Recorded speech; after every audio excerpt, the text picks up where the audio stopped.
this year, 2020, has given us each an opportunity to stress out, tense up, fear, and become exhausted. Today we're going to read about what our God says when facing new challenges. And we'll be in Deuteronomy chapter 31, verses 6 through 8.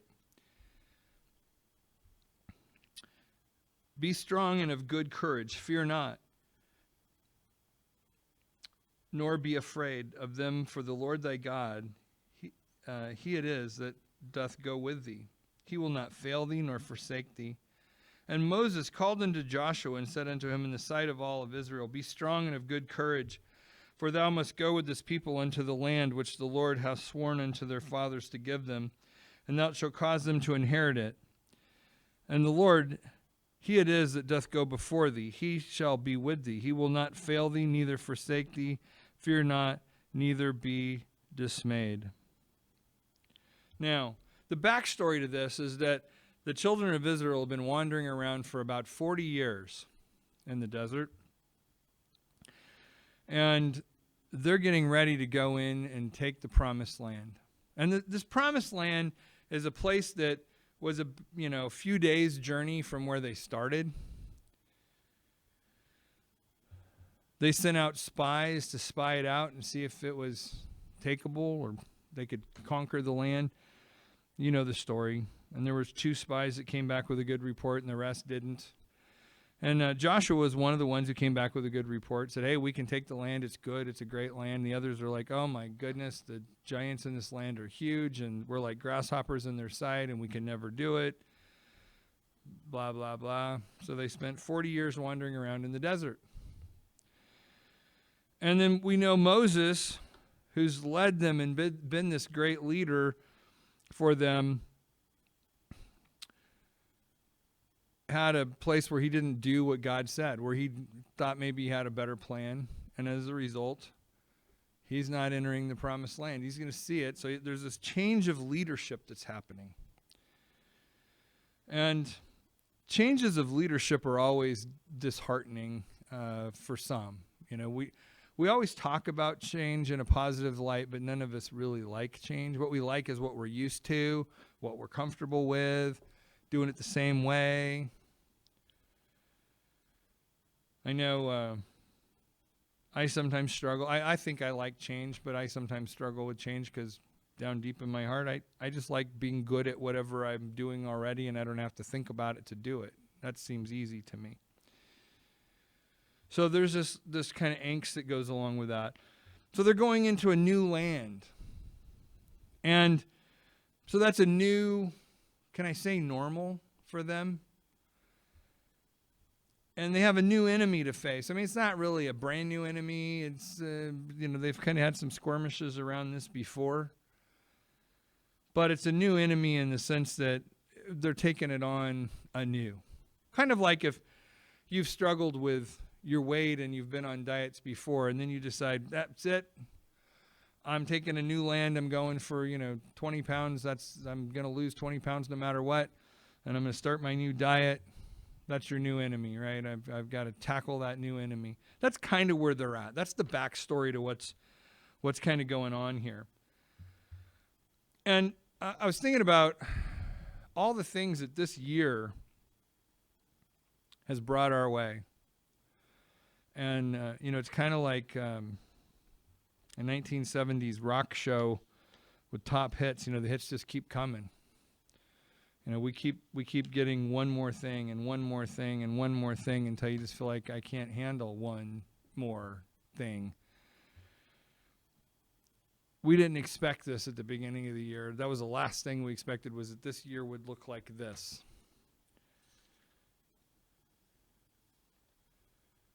Some of us may have lost jobs or lost loved ones or whatever it is.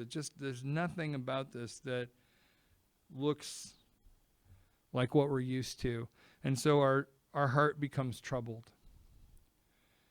We were talking just a few minutes earlier about, this is like 7 months of doing these Sunday school lessons by video. And I can assure you, having never done one by video, that when we did that first one back in March, I was not planning on doing them and standing here on October 25th,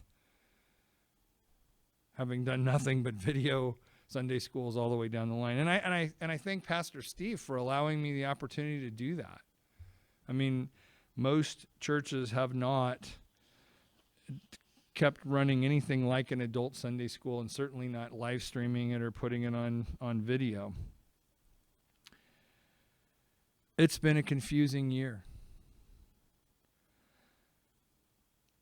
We have new challenges. And we could get all lost in things, but I want to see what God says about what we're going through. Looking at their situation, moving into a new realm, uncertainty, new challenges, let's look at what God's saying to them and see how that might help us. So I'm going to go back to 31:6 here in Deuteronomy. Be strong and of good courage. Be strong. This word means to seize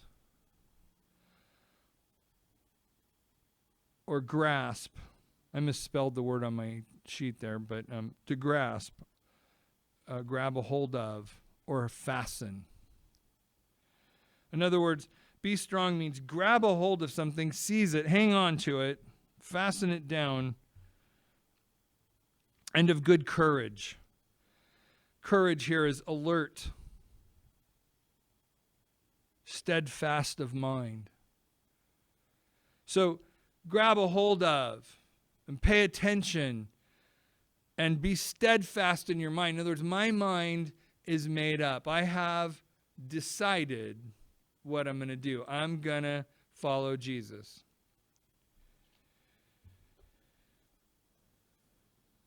Be strong of good courage. Fear not. Now, fear, and we've talked about this some in weeks past and even months past now.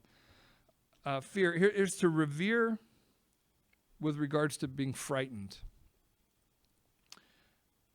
When we revere something in a sense of being frightened, we have elevated that emotion above its rightful place. We're reverencing it. We're bowing down to that fear. We see this in how people react to certain things. I have seen with this quote-unquote pandemic, which has been downgraded, but anyway, this pandemic, I have seen people really revering in a fearful way. They're so convinced that they're just going to get it and it's just going to kill them. And they make dumb decisions. I mean, I don't understand when I see somebody riding a bicycle by themselves wearing a mask. That makes no sense to me. To me, that's revering, that fear, that sense of being frightened. So it says, be strong, of good courage. Fear not, nor be afraid of them. And afraid is an awe or dread. In other words, are you taking the things that are your challenges and are you making them bigger than they are? Are you reverencing them? Are you in awe of your problem at how big it is to a point that you're dreading, oh, this is going to be the worst? I can't tell you how many times I've allowed something to become a dread only to find out that it was a nothing. I'm thinking I'm going to go face a lion and I find out it's a kitten.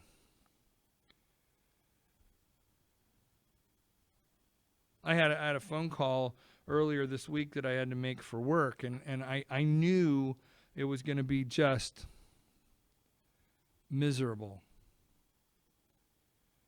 I told my wife, I said, well, I got to go do this, but it's going to be miserable.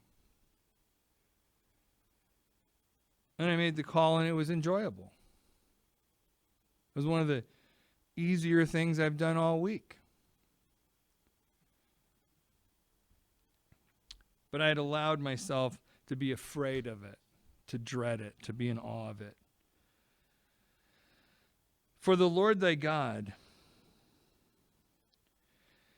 he it is that doth go with thee.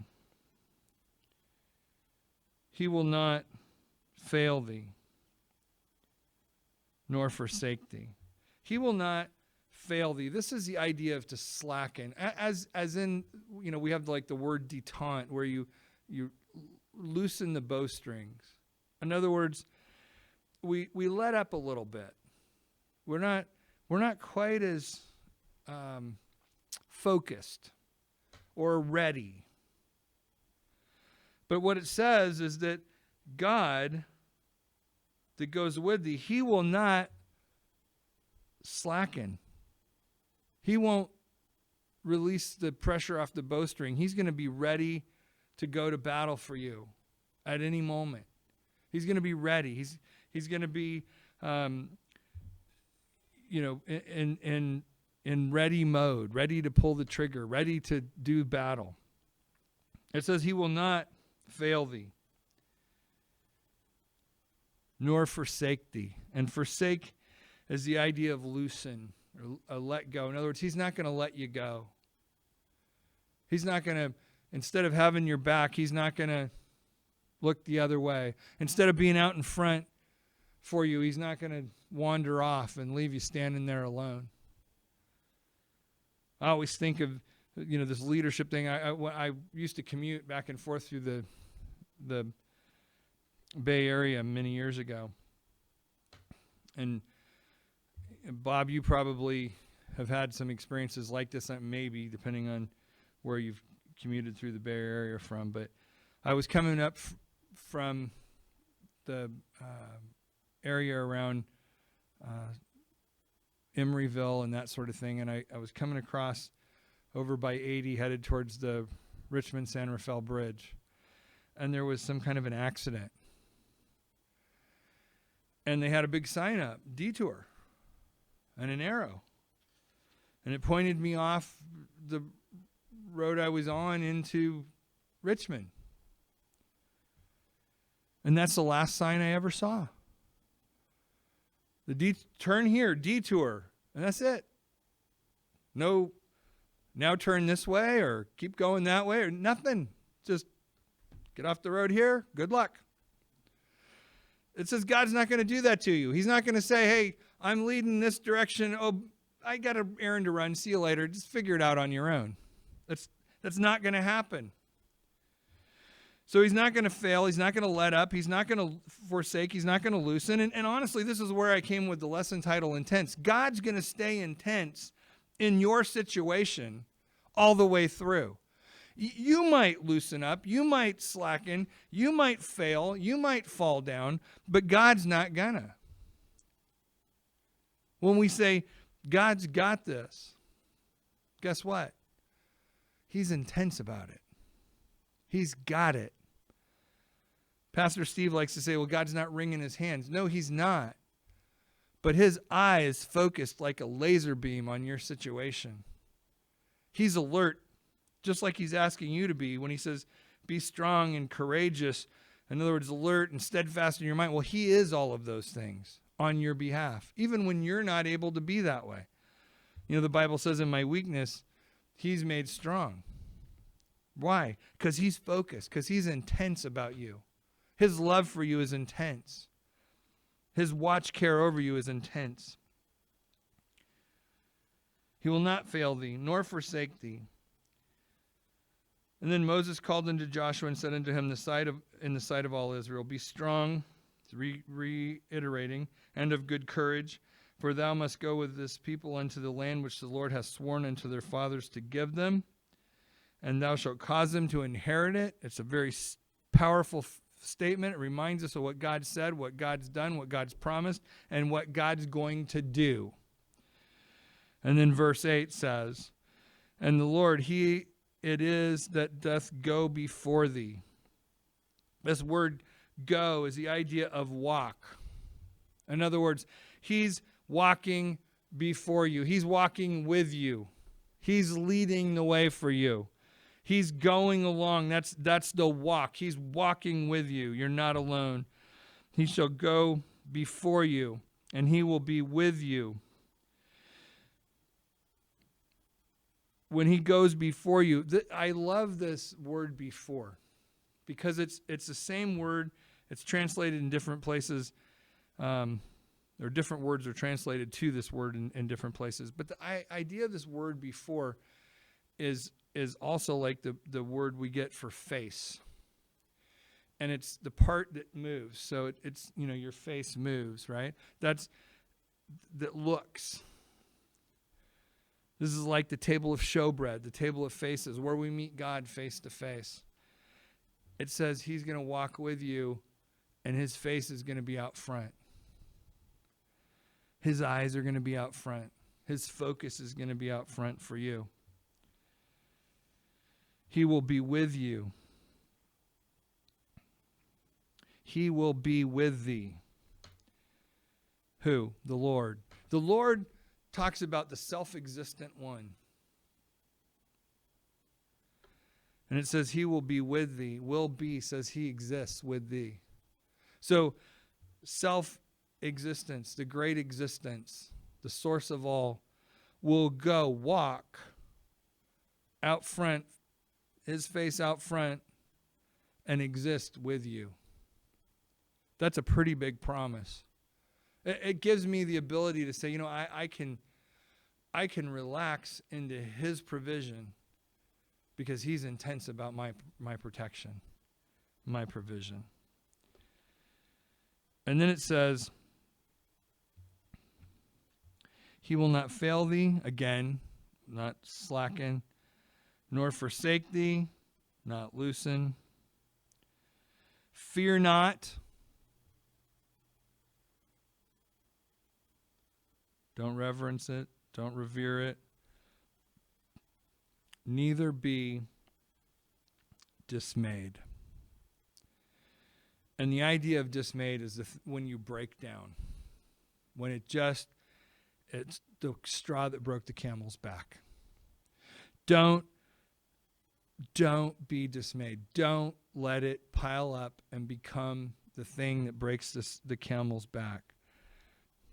Now, how do I bring this home? How do I apply this to my life today? What this tells us is that we need to actively grab a hold of and hang on to, with an alertness to what God is doing, that we need to make up our mind that I'm going his way, that he's going to be Lord in my life, that I'm going with Jesus. He's in charge. And not start being frightened and reverencing the thing that I'm in fear of, not be in awe, not be in dread of the things that are happening. In other words, the economy's had its challenges this year. I'm not to be in awe and dreading, the other shoe's going to drop, my 401k's gone, or whatever it is. I don't need to worry about those things. We talked a couple weeks ago about his ability to feed his people in the desert for 40 years from something they'd never even heard of. What is this?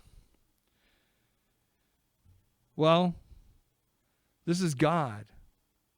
He can do whatever is necessary. I've told you before about our friend that was praying that God would bless somebody so he could have a home. And a man came up to him and gave him a house. Why? He gave him the house because the man bought a new house and was going to sell his old house.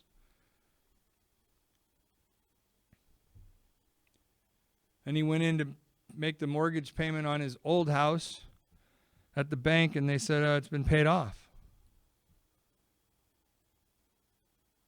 Who paid it? A gentleman was in here a few minutes ago. Well, how did he pay it? He paid cash. I mean, that's a lot of money. Can't tell you anything about that. He said, well, God paid off the house, so I figured I'd give it to a man of God. Could you see that coming? That's God. What is this? It's manna. Don't be in dread. Don't be waiting for the other shoe to drop. Be expecting to see what God is going to do.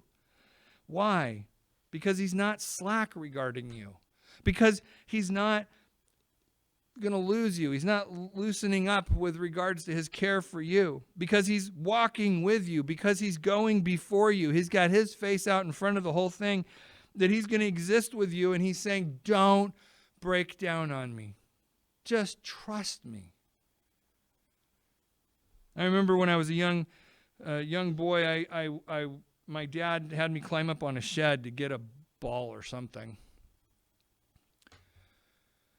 And he took the ladder away. And he said, jump into my arms. And, at the time, it was like 1,000,000 miles from the roof of the shed to his arms. In reality, looking back at it, it was probably, 18 inches or something. I could have probably almost leaned over and touched him. But it took forever, and he was patient enough, kind of chuckled at me a few times. He said, trust Daddy. Just come on, trust me. He wanted me to have the ability to jump into his arms. He wanted me to have the ability to make that leap of 18 inches. So hard to do. And sometimes I think God's just standing there going, oh, come on, it's 18 inches, jump, would you? I got this. Don't break down on me.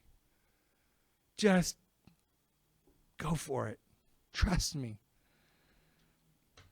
Our summary today, what is the fear we're talking about? Well, it's the unknown or the uncertain, and that is the definition of 2020. There is nothing known. There is nothing certain. I was talking to somebody the other day. I have a trip to Spain planned on this day. Are you going? I have no idea. Don't know if I'm going to be allowed to. Well, uncertain, unknown. What's the cure for this virus? Well, we don't really know. Does wearing a mask help? Well, we're not really sure. Is it airborne? Well, it could be. Will it kill you? It might. We don't know. It's unknown and uncertain. So what's the cause of that? And I'll tell you what the cause of all of that fear is our walk. Are we walking with God, or are we out there on some detour that we created in our own mind and we don't have a clue?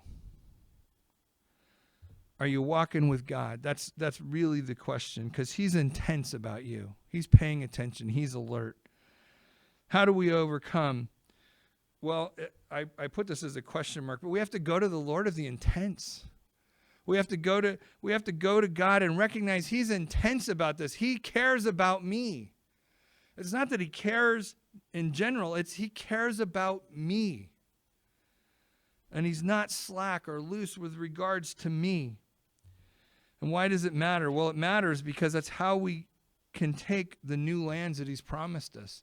God has made promises to you of things that he wants to do in your life. Jeremiah tells us that he has plans for you, and they're prosper you, not to harm you. Do we have to go through things sometimes that are difficult? Yes, but God will go through them with us. And if we'll have the right attitude, if we'll allow him to be out front, if we will trust in him, he will lead the way. He'll be our lead blocker, so to speak. And he'll do what he promised to do. He'll give you the things that he's promised. Our prayer today says, Father God, I confess my failings to you today. Father, lift me up. Help me to put my eyes on you and not look at the circumstances around, but rather to the great hope and future in you. Increase my faith today. Amen. I want you to be of good cheer, not fearful and worried and afraid. We don't have too many more lessons to go in this series. We'll have this one wrapped up in a few weeks. And then we'll go on to another series of some sort. I don't know exactly what that is yet. I have an inkling of an idea. I didn't know. I knew this one would be long. I didn't know exactly how long, and I certainly had no idea the twists and turns when we started it. But I'm afraid not is exactly the attitude we need to have in 2020. It's the attitude we need to have going forward. It's the attitude we need to have when we're facing things that we don't know what to do with. Because our God has not changed. He is able. He is capable. He is existence. He is provision. He is love. And he is intense about being all of those things to you if you will simply let him. So give the Lord, the God of the intense, about you the opportunity to direct your path. That's it for this week.